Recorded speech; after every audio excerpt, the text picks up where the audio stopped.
कि आप तो गलत मोटिवेट कर रहे हो, करो एफआईआर दर्ज। अरे इन दरिंदों पे एफआईआर दर्ज क्यों नहीं करते जिन्होंने एक बेटी को नोच नोच के खा लिया? नारा दे के आई थी सबका साथ सबका विकास, हमने साथ दिया, लेकिन विकास किसका कर रहे हैं? दरिंदों को बचा रहे हैं, हमारा तो विनाश कर दिया। प्रधानमंत्री ने नारा दिया था बेटी बचाओ बेटी पढ़ाओ, हम खुश हुए थे उस नारे पे कि एक अच्छा प्रधानमंत्री आया हमारे देश में, हमारी सुरक्षा करेगा। कौन सी सुरक्षा कर दी? हम तो कहते हैं बेटियों को जन्म बचाओ, जन्म दो, पढ़ाओ, लेकिन इन बीजेपी वालों से बचाओ। उन दरिंदों को निकालो बाहर। जब तक उन दरिंदों को बाहर नहीं निकालेंगे, उनको सजा नहीं देंगे, तब तक ये धरने ऐसे ही चलेंगे। और पूरी हरियाणा में ये धरना जन्म लिया आज बेटियों के लिए, बेटियों को बचाने के लिए।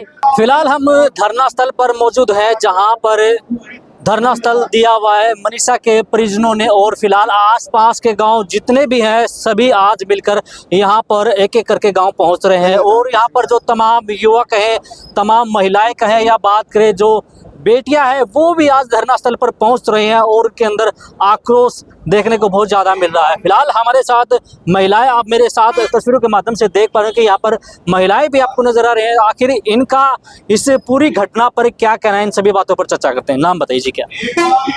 मेरा नाम कमलेश है और मैं CITU संगठन की जिला अध्यक्ष चरखी दादरी से। तो आज हमें कल इंडिपेंडेंस डे था, स्वतंत्रता दिवस, पूरा देश जश्न मना रहा था। हमारे मुख्यमंत्री जी भी जश्न मना रहे थे। कौन सी आजादी, कैसी आजादी, कौन है आज आजाद? कितना भय का माहौल पैदा कर दिया।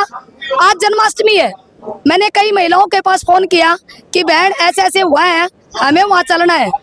तो मैं कुछ महिलाएं एक लड्डू गोपाल को लेके घूम रही है। अच्छा।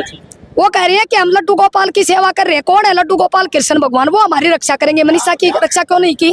ये जो सरकार धर्म के नाम के ऊपर महिलाओं को धकेल दिया, नौजवान बच्चों को धकेल दिया, कांवड़ लिया हो, वहाँ चले जाओ, यहाँ चले जाओ। और जब हम ऐसी बातें बच्चों को शिक्षा देते हैं तो क्या कहते हैं कि आप तो गलत मोटिवेट कर रहे हो, करो एफआईआर दर्ज। अरे इन दरिंदों पे एफआईआर दर्ज क्यों नहीं करते जिन्होंने एक बेटी को नोच नोच के खा लिया? एक यूपी के टीचर ने यह कहा कि बच्चों का काम कांवड़ लाना नहीं होता, बच्चों का काम पढ़ना होता है, उसके ऊपर एफआईआर दर्ज करती है। ये ऊपर एफआईआर दर्ज, जो हमारी बेटियों को नोच नोच के खा रहे हैं, इनके ऊपर एफआईआर दर्ज करते।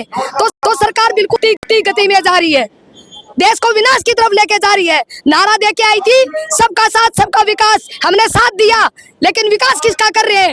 दरिंदों को बचा रहे हैं, हमारा तो विनाश कर दिया। हमारी बेटियां सुरक्षित नहीं है। क्या ये विनाश करने के लिए इनको सत्ता पे बैठाया था? भैया, ये विनाश करने के लिए हमने सत्ता पे नहीं बैठाया था। प्रधानमंत्री ने नारा दिया था बेटी बचाओ बेटी पढ़ाओ, हम खुश हुए थे उस नारे पे कि एक अच्छा प्रधानमंत्री आया हमारे देश में, हमारी सुरक्षा करेगा। कौन सी सुरक्षा कर दी? हम तो कहते हैं बेटियों को जन्म बचाओ, जन्म दो, पढ़ाओ, लेकिन इन बीजेपी वालों से बचाओ, इन बीजेपी वालों से बचाओ हमारी बेटियों को। ये हमारे देश में ऐसे दरिंदों को पैदा कर दिया, छोड़ दिया कि हमारी बेटियां सुरक्षित नहीं है। दर्द है। लोग कहेंगे कि सरकार को क्यों करे? अरे सत्ता में जो लोग बैठे हैं उन्हीं को तो कहेंगे। सत्ता कुर्सी छोड़ दे, आज कुर्सी छोड़ दे, उसका नाम भी हम। जब उसके हाथ में कमान है, पूरे देश की कमान है, क्यों नहीं इस एजेंडे के ऊपर बात करते? सैनी सस्पेंड करने से हमारी बेटी को न्याय मिल जाएगा। उन दरिंदों को निकालो बाहर। जब तक उन दरिंदों को बाहर नहीं निकालेंगे, उनको सजा नहीं देंगे, तब तक ये धरने ऐसे ही चलेंगे। और पूरी हरियाणा में ये धरना जन्म लिया आज बेटियों के लिए, बेटियों को बचाने के लिए।